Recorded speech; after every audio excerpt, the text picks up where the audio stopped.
लेकिन असल जिंदगी तो आंखें बंद होने के बाद शुरू होनी।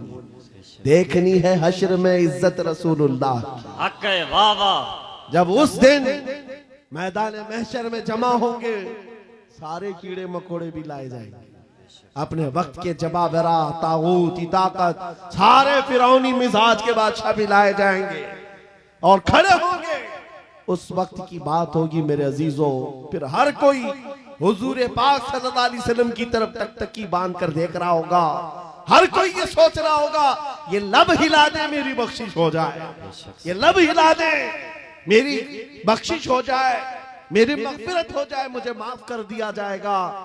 लेकिन मेरे अजीजों, उस दिन के आने से पहले जब तागूती ताकतों को वहां रगड़ा जा रहा होगा, रब का हुक्म होगा, लिमनिल मुल्कुल यौम, आज की बादशाहत किसकी है? लिल्लाहिल वाहिदिल कहार, एक कहर करने वाले खुदा की है। रब तबारक व तआला कहार होगा और उसका हबीब उस दिन रहमतुल लिल आलमीन पर होगा। मेरे आका का उस दिन शफाअत का दिन होगा। लेकिन आपको मैं बताऊं, ये बातें इसलिए कह रहा हूं, आज ले उनकी पनाह, आज मदद मांग उनसे, कल न मानेंगे कयामत में अगर मान गया। उस दिन बहुत सारे मानने को बैठे होंगे, बहुत सारे, ये जितने भौंक रहे हैं ये भी सोच रहे होंगे आज इनकी बात कर लें, कल न मानेंगे फिर कयामत में अगर मान गया। आज तुम्हारे पास वक्त है उस नबी की अजमतों को तस्लीम कर लो। आज उस नबी पाक सल्लल्लाहु अलैहि वसल्लम की सच्चाइयों को एक्सेप्ट करो। कल कयामत का दिन बड़ा भयानक भी है, सख्त भी है। और उस वक्त सवा नेज़े पर सूरज हो और लोगों का पसीना उनकी गर्दनों, उनकी कमरों तक आया हुआ हो, भेजा पक पक करके कानों से बाहर आ रहा हो, उस वक्त, उस दिन मेरे आका फरमाते हैं, कयामत के मैदान में मेरी हालत ये होगी, मेरे एक कंधे पर चादर पड़ी होगी। हुजूर फरमाते हैं, ये चादर खसक खसक कर कभी गिर रही होगी, मैं एक हाथ से अपनी चादर संभाल रहा होऊंगा, दूसरे हाथ से अपने उम्मतियों को पकड़ पकड़ कर जन्नत में ले जा रहा होगा। उस दिन मेरे आका की रहमतुल लिल आलमीन होगी और वो तुम्हारे लिए है। आप नौजवानों सुनो, हुजूर पाक से एक सहाबी ने पूछा, आका मैदान महशर में बड़ा जम्मे गफीर होगा, आप कैसे पहचानेंगे? बहुत सारे, उसमें मूसा अलैहिस्सलाम की उम्मत भी, ईसा अलैहिस्सलाम की उम्मत भी, इब्राहिम अलैहिस्सलाम की उम्मत भी, इस्माइल अलैहिस्सलाम की उम्मत भी, सारे नबियों की उम्मतें हैं। मेरे आका क्या फरमाते हैं, सुनो, तुम्हारे वजू के आज़ा, वजू करते हो कि नहीं करते हो? वजू करते हो? सुनो, हदीस पाक सुना रहा हूं।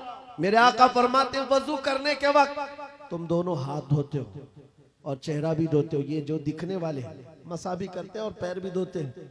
हुजूर फरमाते हैं, कयामत के दिन ये आज़ा सबसे ज्यादा चमक रहे होंगे, ये चमक देख करके मैं पहचान लूंगा मेरा उम्मती फला जैसा। सुभान अल्लाह, हक है, वाह वाह। जो वजू ही नहीं करता वो क्या चमकाएगा कयामत के दिन? वजू ही नहीं करता। इसलिए मैं कह रहा हूं, कयामत का मैदान भी मुस्तफा करीम की शफाअत का दिन है। उस दिन के लिए अपने आप को आज बदल डालो। दुनिया भी तुम्हारी है, उकबा भी तुम्हारी है।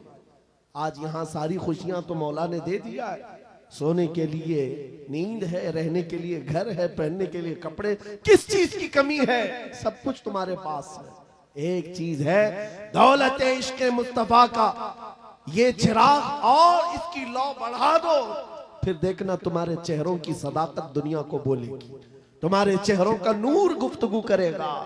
जिस तरफ से तुम गुजर जाओ, इश्क मुस्तफा की महक फैलाते जाओ।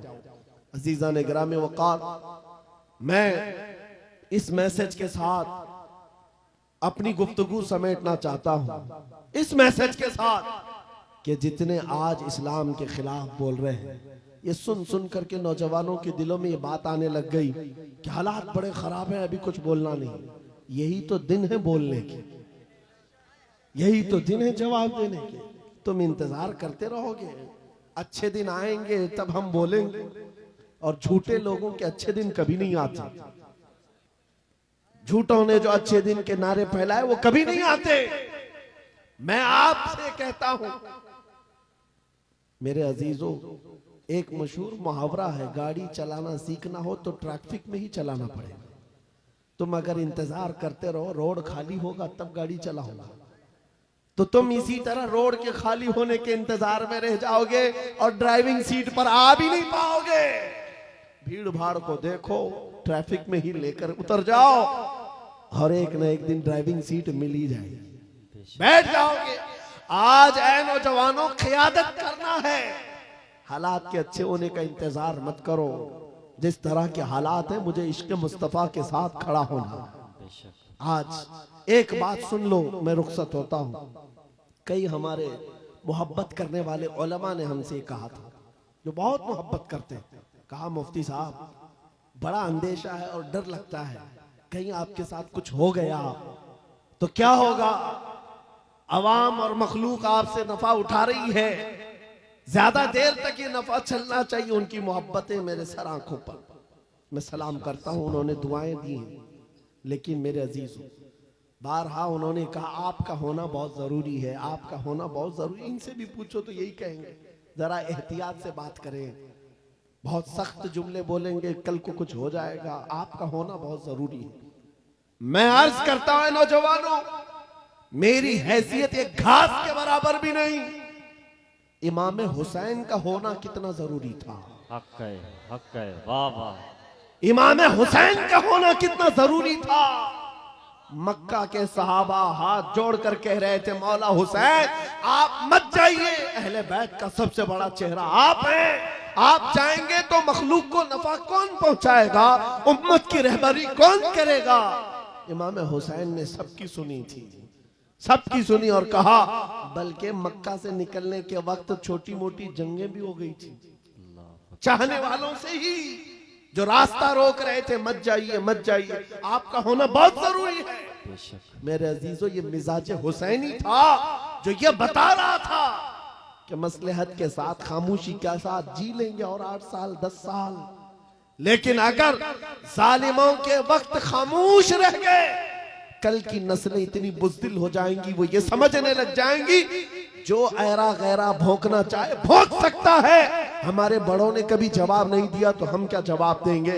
अजीजा ने गिरामी वकार, आपका ये गुलाम और ये फकीर सिर्फ इतना जज्बा लेकर चलता है, कल को मुझसे अगर कोई उलझता है, मेरी फांसी हो जाए, मेरी जेल हो जाए, मुमकिनात में से है, मगर इस बात का मैं खौफ नहीं रखता।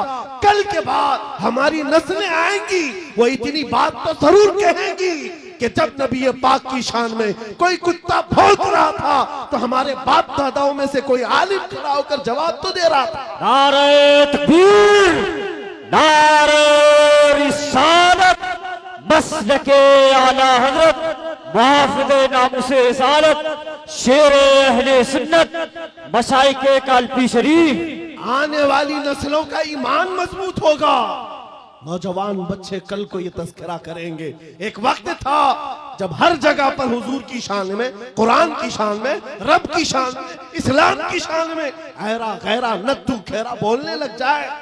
मेरे अजीजों, अगर खामोश मिजाजी इसी तरह की बनाई गई तो आने वाले लोगों के दिलों में ऐसी बुज़दिली आ जाएगी कि कल को ये हुजूर का नाम लेने से भी डरने लग जाएं, कुरान की बात करने में खौफ खाने लग जाएं।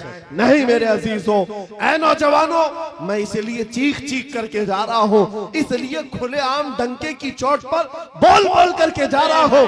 कटना है, कटना है तो एक सर कटेगा, लेकिन अकीदा ये बोलता है इस्लाम जिंदा होता है हर करबला पे। हक है, वाह वाह। नारे तकबीर, नारे रिसालत, लब्बैक लब्बैक लब्बैक या रसूल अल्लाह, लब्बैक लब्बैक लब्बैक या रसूल अल्लाह। बस बात इतनी है, इस बात का खौफ नहीं, डर नहीं है। इंशाअल्लाहुल अजीज इस दीन का मुहाफिज अल्लाह करीम किसी न किसी को पैदा करेगा और ये दीन चलता रहेगा। लेकिन ये हालात रकम कर दिए जाएंगे, ये तारीख लिखी जाएगी। हुजूर पाक सल्लल्लाहु अलैहि वसल्लम, आपको पता है आज से तकरीबन मेरे अंदाजे के मुताबिक 600-700 साल पहले की तारीख लिखी हुई है। बगदाद के ततारियों की तारीख जिन्होंने पूरे मुसलमानों को खत्म किया था। बादशाह ने कई उलमा को, मुसलमानों को बेड़ियों में कैद करके लाकर अपने दरबार में खड़ा किया था और उनके सामने एक ईसाई पादरी को लाकर कहा कि इनके नबी की शान में गालियां दो। पैसा देकर के गालियां दिलवाई जा रही थी, गालियां दे रहा था। लेकिन दरबार में बादशाह का एक कुत्ता था जो सोने की जंजीर से बंधा रहता था। और जब वो ईसाई पादरी हुजूर की शान में गालियां देने लगा, बयान करने लगा, कुत्ता भौंकने लगा। दरबारी कुत्ता था, बादशाह का कुत्ता था। ये सही रिवायत है, अल्लामा इब्ने हजर अस्कलानी ने लिखा है। कहा बहुत हो गया तो कुत्ता जंजीर तोड़ करके निकल आया और उसके सीने पर चढ़ गया, दम जदन में फाड़ कर दो टुकड़े कर। उसकी हैबत ऐसी थी उस कुत्ते की। बादशाह खड़ा हो गया, दरबारी खड़े हो गए, सिपाही खड़े हो गए। ये मंजर देखकर कोई कुत्ते के करीब आना नहीं चाह रहा है।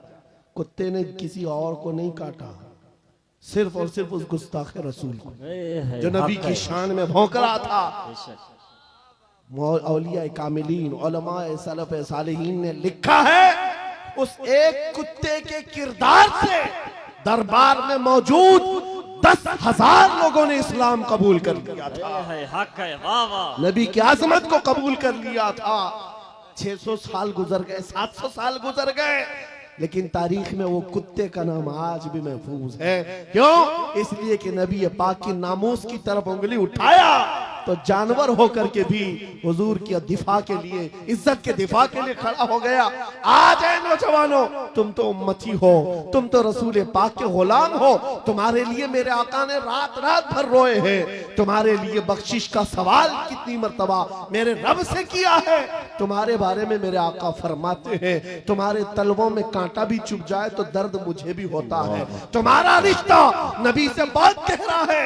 तुम जानवर नहीं हो, तुम इंसान हो। तुम्हारे लिए मेरे आका पूरी रात रोते थे, मेराज में रब से सवाल करते थे। उम्मती उम्मती कहते दुनिया से भी आप रुखसत फरमा गए। ऐ नौजवानों, अगर हुजूर की उन यादों का, उन निस्बतों का कुछ पासो लिहाज है तुम्हारे पास तो खड़े हो जाना। ये मत देखना मेरे मुकाबिल में कौन बोल रहा है, मेरे मुकाबिल में कितने बड़े तख्त पर बैठा हुआ है, कौन गुंडा राज कर रहा है, कौन तागूती नमरूद और फिरौन बैठा है। ये हरगिज़ नहीं देखना। अपने ईमान और अपने अखलाक की जिम्मेदारी ये है, मैं नबी का कुत्ता हूं, सामने जो भी आएगा उसकी छाती पर चढ़ करके उसको भौंकूंगा, वाह वाह, उसका जवाब दूंगा। या रसूल अल्लाह, या रसूल आला हजरत, आला हजरत। हमारा ये तेवर, हमारा ये मिजाज सिर्फ और सिर्फ उन लोगों के लिए है जिनके अंदर खुजली ज्यादा है और हुजूर पाक नामों से रिसालत, इस्लाम, कुरान और दीन पर उंगलियां उठाते हैं। बहुत सारे लोग हमारी तकरीरें सुनते हैं, गैर मुस्लिम, नॉन मुस्लिम लोग, पुलिस डिपार्टमेंट वाले लोग भी, उनको ऐसा लगता है भड़काऊ बात है, बहुत प्रोवोक करते हैं। मेरे अजीजों, हम देशवासियों के लिए नहीं, ये सख्त लहजा इसलिए है। मैंने एक पुलिस डिपार्टमेंट के ऑफिसर थे, उनसे कहा था अगर आपकी माँ को कोई बदकार कह दे तो आपको कैसा लगेगा? कुर्सी से खड़े हो गए। कहा क्या मिसाल दे रहे मौलाना मेरी माँ पे? कहा आपको अभी मैंने मिसाल दिया, अच्छा नहीं लगा? सुनिए साहब, करोड़ों माओ से ज्यादा मुसलमान अपने नबी से मोहब्बत करते हैं। हक है, बेशक हक है, वाह वाह। हमारे लिए अपने नबी की मोहब्बत जान से बढ़ करके है, ईमान की जान है। और हमारा ये तेवर और हमारा ये मिजाज सिर्फ उन लोगों के लिए है जो हुजूर की तरफ उंगली उठाते हैं।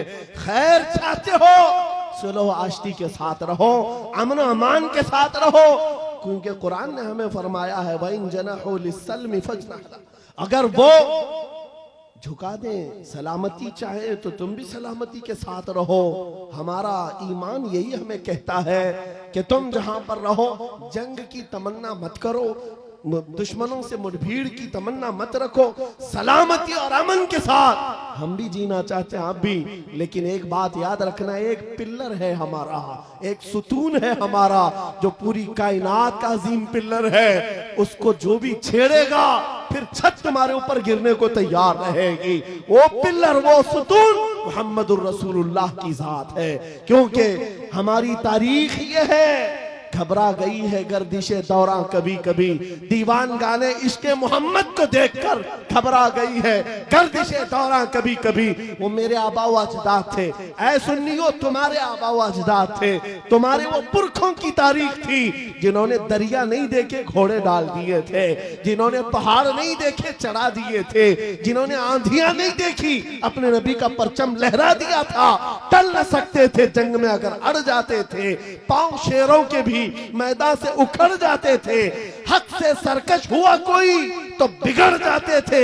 अरे तेग क्या चीज है, हम तोप से भी लड़ जाते थे। बेशक सुभान अल्लाह, हक है। यादी यादी यादी, यह हमारी तारीख की सच्चाइयां हैं। और अगर यकीन नहीं आता उन सारे कीड़ों से मैं कहता हूं, जाओ फिलिस्तीन के उन नन्हे बच्चों को आज देख लो जिनके हाथों में छोटी कंकरियां हैं और सामने बड़े बड़े मिसाइल खड़े हुए हैं, लेकिन इन बच्चों का ईमान आज भी है। इस्लाम था, इस्लाम है, इस्लाम रहेगा। यही यकीन तुम्हारे दिलों के अंदर पैदा हो जाए।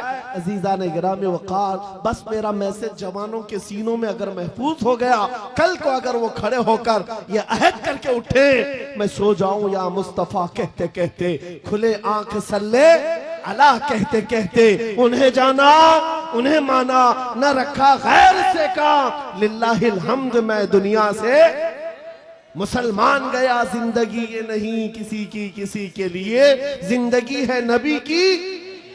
अरे ना समझ मरते हैं जिंदगी के लिए, जीना मरना है सब कुछ नबी के लिए। आओ बारगाह मुस्तफा में अहद करके उठते हैं, वादा करके उठते हैं। आका दूसरों के लिए बहुत जी लिया, लेकिन आज वादा करता हूँ या रसूल अल्लाह, दहन में जुबान तुम्हारे लिए, बदन में है जान तुम्हारे लिए। हम आए यहाँ तुम्हारे लिए, उठे भी वहाँ तुम्हारे लिए। लब्बैक या रसूल अल्लाह, लब्बैक या रसूल अल्लाह, लब्बैक या रसूल अल्लाह।